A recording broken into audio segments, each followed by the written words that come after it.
দাঁতনে একই রাতে পরপর দুটি দুঃসাহসিক চুরির ঘটনাকে ঘিরে ব্যাপক শোরগোল পড়ল এলাকায়।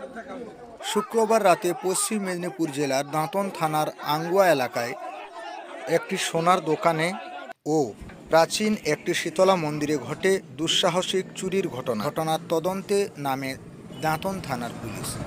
জানা গিয়েছে, দাঁতনের আঙ্গুয়া গ্রামের অমুয়া বাসস্ট্যান্ডের কাছে একটি সোনার দোকানে তালা ভেঙে চুরিয়ে যায় প্রায় লক্ষাধিক টাকার সোনার গহনা। সকালে দোকানের মালিক দোকান খুলতে এসে দেখে দোকানে রাখা প্রায় 2 কেজি রূপো ও 30 গ্রাম মতো সোনার গহনা চুরি হয়ে দিয়েছে। ঘটনার খবর দেওয়া হয় দাঁতন থানার পুলিশের।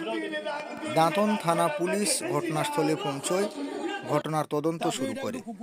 অন্যদিকে আঙ্গুয়া গ্রামে অতি প্রাচীন শীতলা মন্দিরের দরজা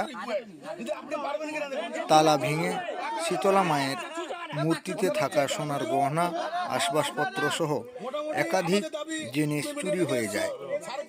শনিবার সকালে মন্দিরের সেবায়েত মন্দির খুলতে এসে দেখেন শীতলা মায়ের শরীরে থাকা সোনার গহনা কেউ বা কারা চুরি করে নিয়ে পালিয়েছে।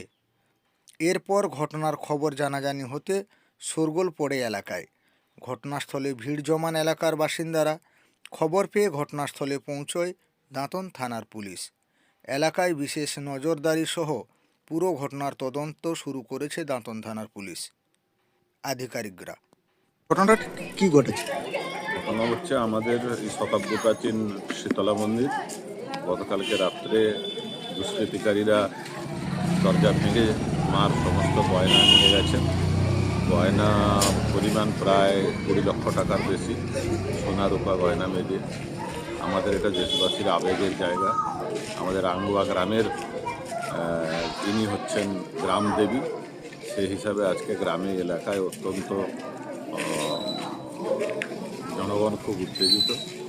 আমরা চাইছি যে পুলিশ প্রশাসনের কাছে যে এই ঘটনার উচ্চ পর্যায়ে তদন্ত হোক এবং আমরা যাতে এই চুরির একটা কিনারা করতে পারি, সেজন্য প্রশাসনের কাছে আমরা অনুরোধ জানাচ্ছি।